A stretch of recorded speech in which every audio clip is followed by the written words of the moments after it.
I'm Brittany Lewis with Forbes Breaking News. At a Senate Banking Committee hearing on Thursday, Senator Pat Toomey spoke about the price of energy. The Pennsylvania Republican said Democrats have been, quote, eager to find any culprit other than themselves to explain the rising cost of energy. Senator Toomey also harshly criticized the Democrats over the Inflation Reduction Act, saying the legislation will fuel inflation. Senator Toomey.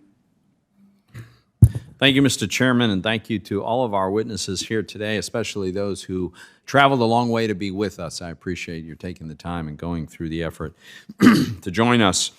Every month seems to bring more bad news about energy. Gas prices still remain near record highs despite modest declines in the last month.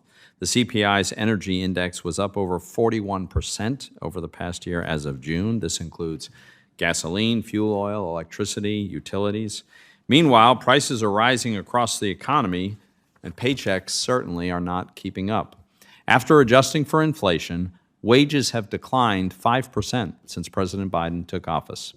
In fact, unless you got a 12% raise in the last 18 months, you've effectively gotten a pay cut. Working Americans are becoming poorer every day. And our Democratic colleagues' wasteful spending, coupled with over a decade of ultra-easy monetary policy, caused the 40-year high inflation and now the contraction in our economy. You know what's the last thing Americans need?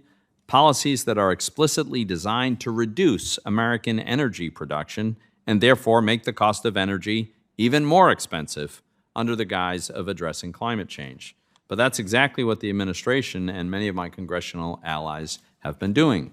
They've been eager to find any culprit other than themselves to explain the rising cost of energy. They've tried blaming supply chains, Vladimir Putin, and my personal favorite, corporate greed. How dare businesses be motivated by profit?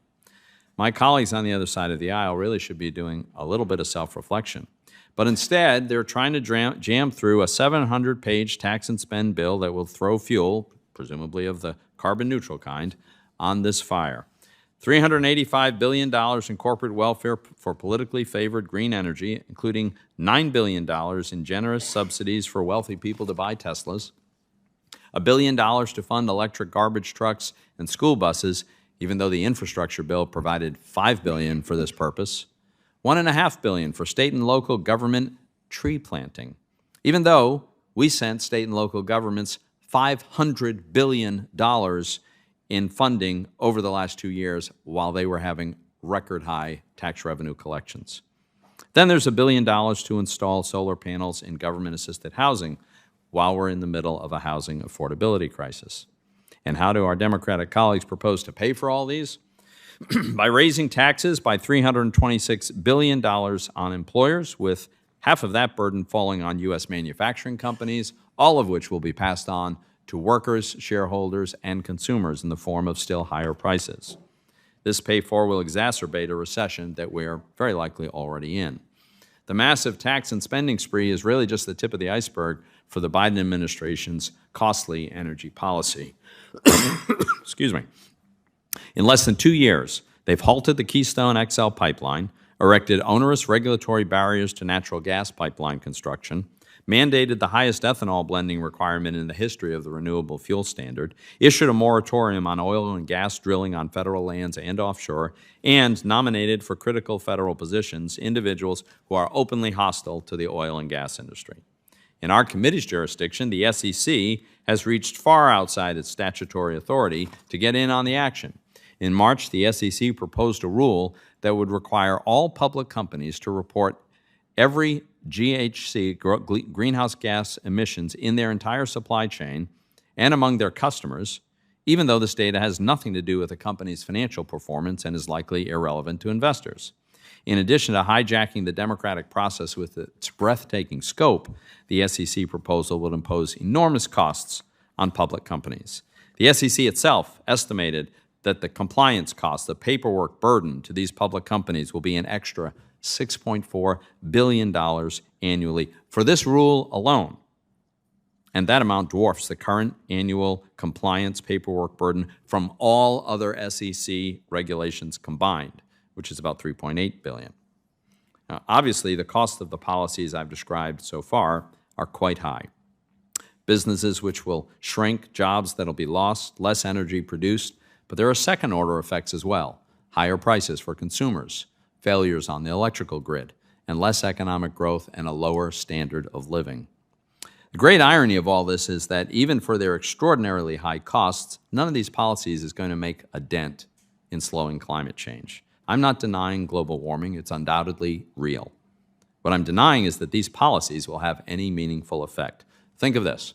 If tomorrow the United States of America, the second largest carbon emitter in the world, went completely carbon neutral, in other words, from a carbon point of view, it would be equivalent to America ceasing to exist, then global temperatures 80 years from now will have been reduced by 0.3 degrees Fahrenheit relative to what they would otherwise be.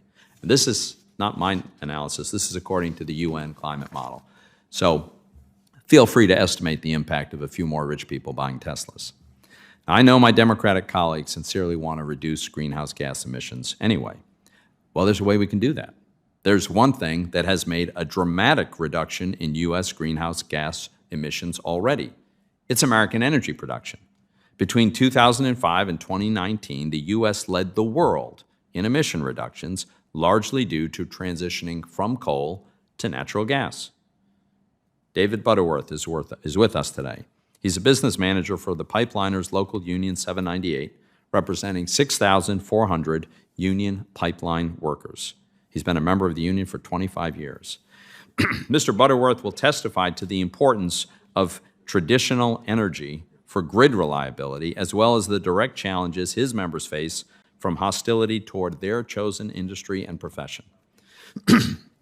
Dan Eberhard is with us today. He's the CEO of Canary, an oil field services company employing roughly 400 people from New Mexico to Pennsylvania. Mr. Eberhard will testify to the consequence of consistent underinvestment in traditional energy, including policies that chill investment like the SEC climate proposed rule. I hope my colleagues on both sides of the aisle listen to what they have to share today. I thank you, Mr. Chairman.